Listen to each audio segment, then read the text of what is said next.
सलोनी जी। राधे राधे महाराज जी। राधे राधे महाराज जी, आपके चरणों में कोटि कोटि नमन।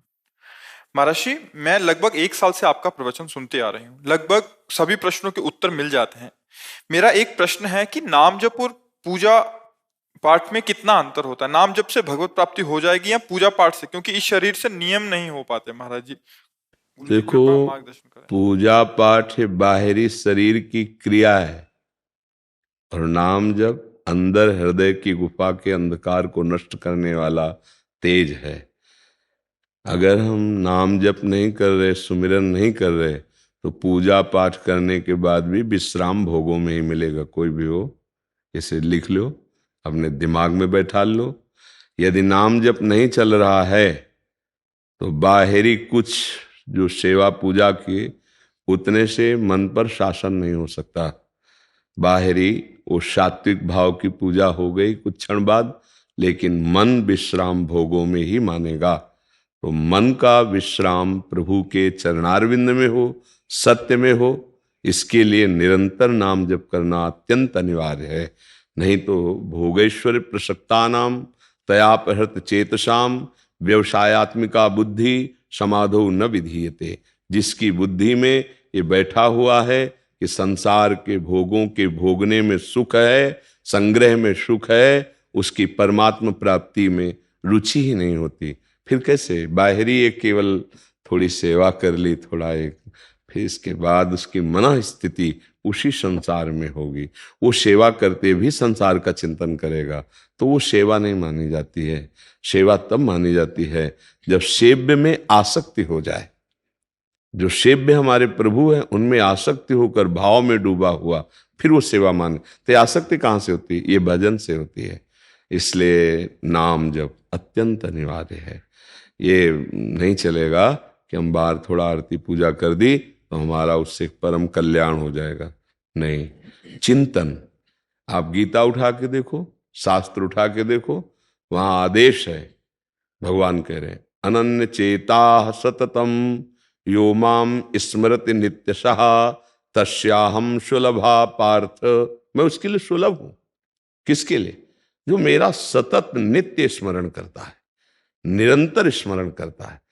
साधना स्मरण युक्त होकर, अब आपको किसानी है या राजकीय विभाग का कार्य या आप व्यापार करते हैं, जो भी करते हो सब पूजा हो जाएगी।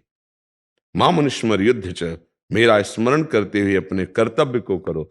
अब स्मरण संसार का है, पूजा बाहरी हो रही, तो अंदर की गुफा में, हृदय गुफा को पावन करने वाली बात तो नहीं बनेगी, नहीं बनेगी। देखो, बहुत सुंदर गोस्वामी जी महाराज तुलसीदास जी कह रहे हैं, राम राम राम जी ही जोलो तू न जपि है, तोलो तू कहूँ जाए तिहूँ ताप तपि है। सुरसरि तीर, सुरसर माने गंगा जी, सुरसरि तीर बिन नीर दुख पाई है, सुर तर तरे तो ही दारिद सताई है। बहुत सुंदर बात। जब तक तुम जिह्वा से राम राम राम राम, राधा राधा राधा राधा राधा, ये धीरे धीरे कंठ में उतरेगा, कंठ से हृदय में उतरेगा, महामंगल कर देगा। अगर ये नहीं है ना भजन, तो छूटिबे के जतन विशेष बांधे जाएगो, हुए है विष भोजन जो सुधा सान खाएगो। राम राम राम जी जोलो तू न जपि है, तौलो तू कहूँ जाए तिहूँ ताप तपि है। बहुत शास्त्र सम्मत शोधी हुई बात है। ये कलिकाल मलायतन मन कर देख विचार, श्री रघुनाथ नाम बिन नाही नान आधार। अंदर का चिंतन बदले सो साधना। बाहरी क्रियाएं, बाहरी क्रियाएं आरती पूजा, इसके बाद मनमानी आचरण कुछ नहीं हाथ लगेगा। ये भगवान कपिल देव जी माता देहुतीश जी से कहते हैं, पढ़ के देख लेना, जो मेरे अर्चा विग्रह के अच्छे अच्छे पदार्थों से पूजा करता है पर बाहर राग द्वेष और, तो मैं सबके हृदय मंदिर में विराजमान हूं, फिर उसकी पूजा ऐसी हो गई जैसे राख में किया हुआ हवन, बाहर राग द्वेष कर रहा है, वो पूजा, पूजा का तात्पर्य है अंदर का चिंतन सुधरना चाहिए। नाम जप कर रहे हैं, भगवान के आदेश का पालन करते हुए कर्तव्य पालन कर रहे हैं, बड़ा मंगलमय जीवन। आज यही हमारी कमी होती जा रही है। हम बाहरी बातों पर विशेष महत्व देते हैं, आंतरिक गड़बड़ी पर ध्यान नहीं देते हैं। यहाँ की गड़बड़ी सुधर जाए तो बाहर महापुरुषों को देखा गया है, वो अपने कर्म में लगे हुए हैं, उस कर्म को इतना महामहिमाशाली कि आश्चर्य हुआ। बड़े बड़े योगियों को आश्चर्यचकित कर दिया कठोता के पानी ने। महामहिम पूज्य श्री जो रैदास जी महाराज थे, नाम जब चल रहा है, जो कर्म कर रहे हैं ना, वो महान पूजा होती चली जा रही है। नाम जप का बहुत बड़ा चमत्कार देखा गया। यदि नाम जप नहीं, भजन नहीं है, तो बाहरी क्रियाएं, हमें लगता है अगर अंदर से आपका चिंतन ठीक नहीं हुआ तो बाहरी कुछ भी करें उससे कोई फर्क मन पर नहीं पड़ता। मन बहुत बलवान और बहुत चंचल और बहुत हठी स्वभाव का है। अगर उसके वश में हम सदैव बने रहे तो पापाचरण रुकेगा ही नहीं। और मन को वश में किए बिना कोई आध्यात्मिक हो ही नहीं सकता। तो मन को वश में करने के लिए, आध्यात्मिक पावर जागृत करने के लिए प्रभु का नाम है।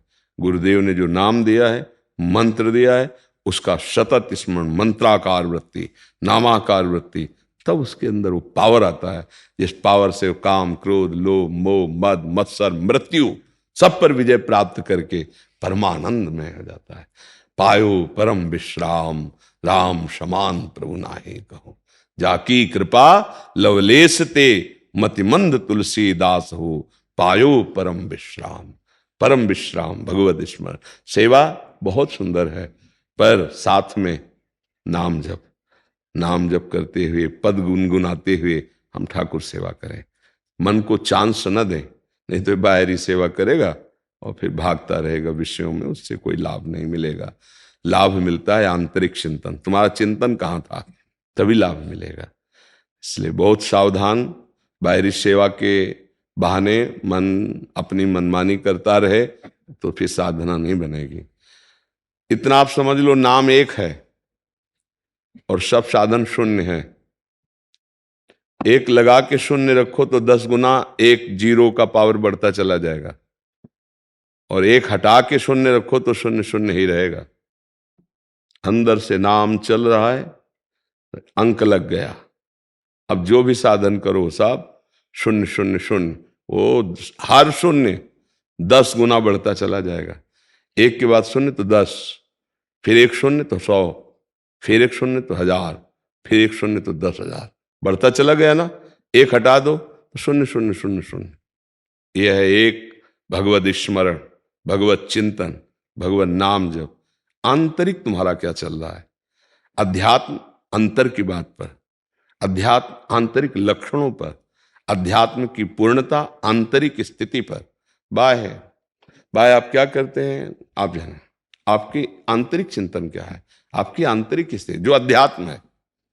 हम बाहर से अंदर की तरफ आते हैं, अगर अंदर नहीं, बाहर ही हम बहिर्मुख होकर भटक रहे हैं, वो विश्राम नहीं मिलेगा। ठाकुर जी का श्रृंगार कर रहे हैं तो उसी में डूब रहे हैं, हम उनको भोग लगा रहे तो उसी भाव में डूब रहे हैं। ये भाव कहां से आएगा? भजन से आएगा। भजन नहीं है तो देख लो, जल्दी से बनाओ, देखो ठंडा ना हो जाए, ठाकुर जी को दिखा के ले आओ। हाँ, ठाकुर जी केवल हमारे देखने के लिए बैठे हैं। एक है भाव में भरा हुआ, प्रभु मुझ गरीब दीन के पास आपको भोग लगाने का क्या है। नाथ पंखा कर रहा है, बैठ के पवा रहा है, भाव में डूबा जा रहा है। भगवान पा रहे हैं। भगवान क्या पाते हैं? भाव। थाल पूरी वैसे ही वापस आएगी। आपका जो भाव था, वो भाव कहां मिलेगा? बाजार में थोड़ी है। वो भाव कहां आएगा? भजन से। भजन से भाव जागृत। जितना नाम जप करोगे उतनी आपके अंदर आध्यात्मिक ऊर्जा शक्ति बढ़ती चली जाएगी। जितनी आध्यात्मिक ऊर्जा शक्ति बढ़ेगी उतने विकार कम होते चले जाएंगे, और जितना निर्विकार हृदय होगा उतना ही भाव बनता जाएगा। और भाव ही भगवान को अधीन करता है। भाववश्य भगवान, ऐसा बोला गया है। भगवान भी कहते हैं भाव का भूखा हूं मैं, और भाव ही एक सार है, और भाव से मुझको भजे तो भाव से बेड़ा पार है। भाव बिन सुनी पुकारे मैं कभी सुनता नहीं। और भाव पे टेरित, भाव हर जगह भाव, ये भाव कहाँ मिलेगा भला बताओ, कहाँ मिलेगा? ये भजन से आता है। भाव पूरित टेर करती मुझे लाचार है। अगर हम भाव से पुकारे तो एक बार जिन नाम ली हित सो होय अति दीन, ताको संग न छाड़ही ध्रुव अपनो कर लीन। रोते हुए मानो हम अपने प्रभु को पुकार रहे हैं, राधा राधा राधा, कृष्ण कृष्ण कृष्ण, राम राम राम राम। ये चिंतन, अंदर चिंतन, अंदर भी पवित्र बाहर भी पवित्र। आनंद अगर आना, नाम जप करो। ये जीवन की सार बात कहते हैं।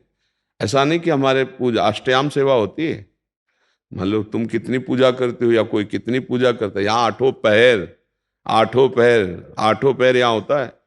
अष्टयाम सेवा श्री जी की आठों पैर होती है। हाँ, पर हर साधक को खाली नहीं, चंदन घिस रहे हो तो अंदर से पद चिंतन करो, नाम चिंतन करो, मंत्र चिंतन करो। ये बाहरी क्रिया हो रही है, अंदर वो चलाओ। दोनों साथ चले, आंतरिक और बाह्य साधन, तब आनंद की अनुभूति होगी। माया पर विजय प्राप्त करना कोई साधारण बात थोड़ी। नाम जप करो, असाधारण विचार आपके अंदर आने लगेंगे, तब माया पर विजय प्राप्त होती है, तब जीवन मुक्त होता है जीव। जी।